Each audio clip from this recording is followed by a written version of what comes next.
அனைவருக்கும் வணக்கம். மீன ராசினியர்களுக்கு உங்களுடைய வாழ்வில் நீங்கள் அனுபவித்துக் கொண்டிருக்கும் துன்பங்கள், கஷ்டங்கள் அனைத்திற்குமே சாப விமோச்சனம் பெறக்கூடிய அளவிற்கு அடுத்த 7 நாட்களில் எதிர்பாராத பல நன்மைகள் உங்களுடைய வாழ்வில் ஏற்பட இருக்கு. அந்த வகையில் மீன ராசினியர்களுக்கு நிகழ்ந்து கொண்டிருக்கும் டிசம்பர் மாதம் 7ஆம் தேதி முதல் 13ஆம் தேதி வரை உள்ள அடுத்த 7 நாட்கள் என்ன மாதிரியான நன்மைகள் எல்லாம் ஏற்பட இருக்கு, கிரக நிலைகளின் ரீதியாக இருக்கும் சாதகங்கள் என்ன, பாதகங்கள் என்ன, மேலும் என்ன மாதிரியான முன்னேற்றங்கள் எல்லாம் உங்களுடைய வாழ்வில் ஏற்பட இருக்குது. குறிப்பா இந்த வாரத்தை பொறுத்த வரைக்கும் கிரகங்களுடைய சஞ்சார நிலைகள் என்ன என்று பார்க்கும்போது, ரிஷபத்தில் குரு பகவான் வக்ரகதியிலும், கடகத்தில் செவ்வாய் நீச்சம் பெற்றும் வக்ரம் பெற்றும், கன்னியில் கேதுவும், விருச்சகத்தில் சூரியனும் புதனும், மகரத்தில் சுக்கிரனும், கும்பத்தில் சனி பகவானும், மீனத்தில் ராகுவும் சஞ்சரிக்கிறாங்க. இந்த கிரகங்களுடைய சஞ்சார நிலைகளின் காரணமாக மீனராசினியர்களுடைய வாழ்வில் குடும்ப சூழ்நிலை ரீதியாக உத்தியோகம், தொழில், வியாபாரம், கலைத்துறை, அரசியல் துறை, மாணவ மாணவிகள், விவசாய துறையினர், பெண்மணிகள் என அனைவருக்குமே என்ன மாதிரியான நன்மைகள் எல்லாம் ஏற்பட இருக்கு என்பது குறித்தான முழுமையான பதிவு தான் இந்த வீடியோல நம்ம விரிவா பார்க்க போகிறோம். அந்த வகையில மீனராசினியர்களுக்கு நிகழ்ந்து கொண்டிருக்கும் டிசம்பர் மாதம்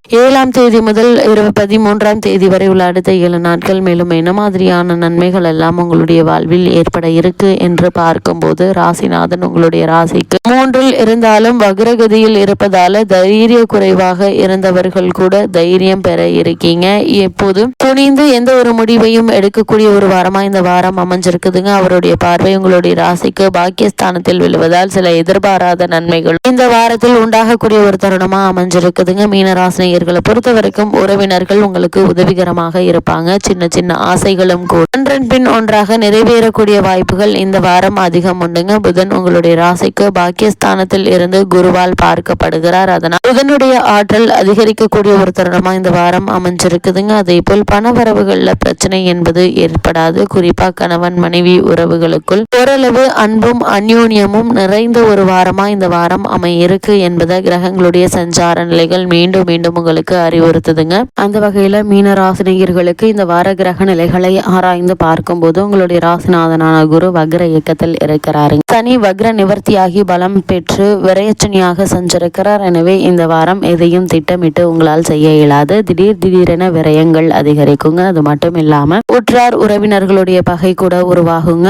ஒரு மாற்றம், உத்தியோக மாற்றம் போன்றவை கிடைப்பது போல் கிடைத்து கை நழுவி செல்லலாம். அதிக நிதானத்தோடு செயல்பட வேண்டிய ஒரு வாரமாக தான் இந்த வாரம் அமைஞ்சிருக்குதுங்க. பல காரியங்கள் அரைகுறையாக நிற்கலாங்க. அதனால் வழிபாட்டின் மூலமே வளர்ச்சி ஏற்படும் என்பதை அறிந்து கொள்ளுங்க. மீனராசினியர்களை பொறுத்த வரைக்கும் இந்த வார கிரகங்களுடைய சஞ்சார நிலைகளை ஆராய்ந்து பார்க்கும்போது, ரிஷபராசியில் குரு பகவான் இந்த வாரத்திலும் வக்ரம் பெற்றே சஞ்சரிக்கிறாரு. அதாவது ரிஷபராசியில் உள்ள குரு பகவான் இந்த வாரம் முழுவதும் வக்ரம் பெற்று இருக்கிறாருங்க. உங்களுடைய ராசிக்கு அதிபதியான குரு பகவான் வக்ரம் பெறுவதால் முதலில் ஆரோக்கிய தொல்லை அதிகரிக்குங்க. அதனால் சிறு உடல் உபாதை என்றாலும் கூட உடனே மருத்துவரிடம் அணுகி அதற்கான சிகிச்சை எடுத்துக்கொள்வது நல்லதுங்க. அதே போல் பண நெருக்கடி ஏற்படுங்க. அது மாதிரியான நேரங்கள் கடன் வாங்குவதை தவிர்த்து கொள்வது நல்லது. தொழிலில் எதிர்பார்த்தது ஒன்றும் நடந்தது ஒன்றுமாக இருக்குங்க. யாரை நம்பியும் செயல்பட முடியவில்லையே என்று கவலைப்படுவீங்க. திட்டமிட்ட காரியங்கள் திசை மாறி செல்லுங்க. உற்றார் உறவினர்கள் உங்களுக்கு உதவுவதாக சொல்லி கடைசி நேரத்தில் கையை விரிப்பாங்க. அதே போல் கடன் சுமை கூடிக்கொண்டே செல்கிறதே என்று கவலைப்படுவீங்க. கூடுமான வரைக்கும்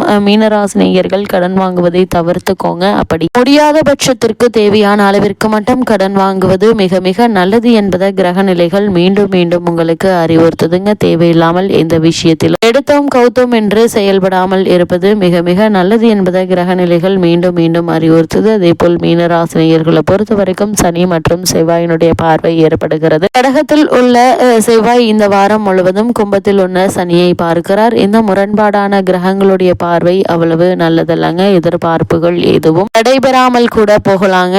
இதில் வீண் விரயங்கள் அதிகரிக்குங்க. பிள்ளைகளாலும் தொல்லை, பிறராலும் தொல்லை என்ற நிலை உருவாகுங்க. உள்ளத்தில் மகிழ்ச்சி குறையக்கூடிய ஒரு வாரமா இந்த வாரம் அமைஞ்சிருக்குது. உத்தியோகத்தில் உள்ளவர்கள் விலகும் நிலை உருவாகுங்க. உறவினர்களுடைய பகை அதிகரிக்கலாம். இக்காலத்தில் தன்னம்பிக்கையும் தெய்வ வழிபாடும் உங்களுக்கு கை கொடுக்கும் என்பதை கிரகங்களுடைய சஞ்சார நிலைகள் மீண்டும் மீண்டும் உங்களுக்கு அறிவுறுத்துதுங்க. அதே போல் இக்காலகட்டங்களில் எதிர்பாராத பல முன்னேற்றங்கள் உங்களுடைய வாழ்வில் ஏற்பட இருக்கு என்பது என்பதை கிரகங்களுடைய சஞ்சார நிலைகள் மீண்டும் மீண்டும் உங்களுக்கு அறிவுறுத்துது. மீனராசினியர்களை பொறுத்த வரைக்கும் இந்த வாரத்துல செவ்வாய் நீச்சம் பெற்று சஞ்சரிக்கிறாரு. கடகத்தில் உள்ள செவ்வாய் இந்த வாரம் முழுவதுமே நீச்சம் பெற்று சஞ்சரிக்கிறார். உங்களுடைய ராசிக்கு 2-9க்கு அதிபதியான செவ்வாய் நீச்சம் பெறுவது என்பது அவ்வளவு நல்லதல்லங்க. பண தட்டுப்பாடு அதிகரிக்குங்க. குடும்பத்தில் பழைய பிரச்சனை மீண்டும் தலை தூக்கலாங்க. கொடுத்த வகை காப்பாற்ற இயலாது. அது மட்டும் இல்லாம பெற்றோர் வழியில் ஆதரவு குறைவதற்கான வாய்ப்புகளும் அதிகம் இருக்குதுங்க. பிறருக்காக பாடுபட்டதற்கு ஏற்ற பலன் கிடைக்காதுங்க. அலுவலக பணியில் தொய்வு ஏற்படுங்க. அரசு வழியில் எதிர்பார்த்த தகவல் வருவதிலும் தடங்கல்கள் தாமதங்கள் ஏற்படுவதற்கான சாத்தியக்கூறுகள் அதிகம் நிறைந்து காணப்படக்கூடிய ஒரு வாரமாக தான் இந்த வாரம் அமைஞ்சிருக்குதுங்க. இந்த வாரத்தில் நீங்கள் தேவையில்லாத விஷயங்கள் ஈடுபடாமல் இருப்பது நல்லதுங்க. ஏதாவது வாக்குவாதங்கள் தேவையில்லாத பிரச்சனைகள் ஏற்படும் போது அவற்றிலிருந்து நீங்கள் ஒதுங்கி விடுவது நல்லது. நீச்சம் பெற்ற செவ்வாய் இந்த வாரத்தில் வக்ரமும் பெறுகிறாரு. கொஞ்சம் அதாவது உங்களுடைய ராசிக்கு கொஞ்சம் கவனத்துடன் செயல்பட வேண்டிய ஒரு காலம் என்று தாங்க சொல்ல வேண்டும். ஏன்னா பண நெருக்கடி அதிகரிக்குங்க. ஓய்வின்றி உழைத்தாலும் உழைப்புக்கேற்ற பலன் என்பது கிடைக்காதுங்க. பெற்றோருடைய ஆதரவு மற்ற சகோதரர்களுக்கு கிடைக்கும் அளவுக்கு நம்பிக்கை நமக்கு கிடைக்கவில்லையே என்று கவலைப்படுவீங்க. உத்தியோகத்தில் நினைக்க இயலாத விதத்தில் மாற்றங்கள் ஏற்படுங்க. மனக்குழப்பம் தன்னம்பிக்கை குறைவும் உண்டாகும் நேரமாக இந்த வாரம் அமைஞ்சிருக்குது. நிதானமாக இருப்பது மிக மிக அவசியம் என்பதை கிரகநிலைகள் மீண்டும் மீண்டும் அறிவுறுத்துதுங்க. அதே போல் மீனராசினியர்களை பொறுத்த வரைக்கும் சுக்கிரன் மகரத்தில் சஞ்சரிக்கிறார். அதாவது உங்களுடைய ராசிக்கு லாபஸ்தானத்திற்கு வரும் சுக்கிரனால் நற்பலன்கள் கிடைக்க போகிறதுங்க. அதாவது இருப்பினும் உங்களுடைய ராசிநாதன் குரு சுக்கிரன் பகை கிரகம் என்பதால் சில காரியங்கள்ல தடைகளும் தாமதத்தையும் சந்திக்க நேரிடுங்க. வாங்கிய இடத்தை விற்க முன் வருவீங்க.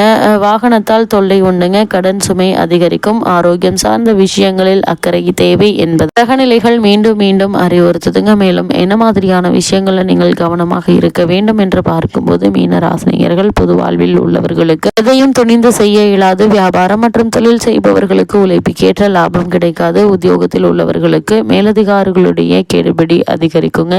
கலைஞர்களுக்கு புதிய முயற்சிகள்ல வெற்றி கிடைக்குங்க. மாணவ மாணவிகளுக்கு படிப்பில் கூடுதல் கவனம் தேவைங்க. அதே போல் பெண்மணிகள் அனைவரும் அவர்கள் இருப்பவர்களை அனுசரித்து செல்ல வேண்டிய ஒரு தருணமாக தான் இந்த வாரம் அமைஞ்சிருக்குதுங்க. ஆதாயத்தை காட்டிலும் விரயங்கள் சற்று அதிகமாக இருக்கும் என்பதை கிரகநிலைகள் மீண்டும் மீண்டும் அறிவுறுத்தது. மேலும் என்ன மாதிரியான விஷயங்களை நீங்கள் கவனமாக இருக்க வேண்டும் என்று பார்க்கும்போது ராசிநாதன் நீச்சம் அடைந்திருப்பதால் எதிர்மறை சிந்தனை மனதில் ஓடிக்கொண்டே இருக்குங்க. எதிர்காலத்தில் என்ன ஆகுமோ, நாம் போகின்ற பாதை சரிதானா என்கின்ற சந்தேகம் இருக்குங்க. அதற்கேற்றவாறு சில வேலைகளை தடைப்பட்டு நிற்கும் அல்லது தாமதமாகுங்க. குடும்ப செலவுகள் அதிகரிக்குங்க. இதனால் கடன் வாங்க வேண்டிய நிர்பந்தம் கூட ஏற்படலாம். 12ல் சனி இருப்பதால செலவுகள் எதிர்பாராத வகையில் இருக்குங்க. இவற்றையெல்லாம் கவனத்தில் கொண்டு எச்சரிக்கையோடு இருப்பது மிக மிக நல்லது என்பதை கிரகநிலைகள் மீண்டும் மீண்டும் அறிவுறுத்தது. மீனராசினியர்களுக்கு கிரகநிலைகளின் ரீதியாக கூறப்படும் பரிகாரம் என்ன என்று பார்க்கும்போது ஞாயிற்றுக்கிழமை காலையில் எதுவும் சாப்பிடாமல் விரதமிருந்து ராகவேந்திரரை தரிசிங்க. எண்ணற்ற நன்மைகள் உங்களுடைய வாழ்வில் ஏற்படும்.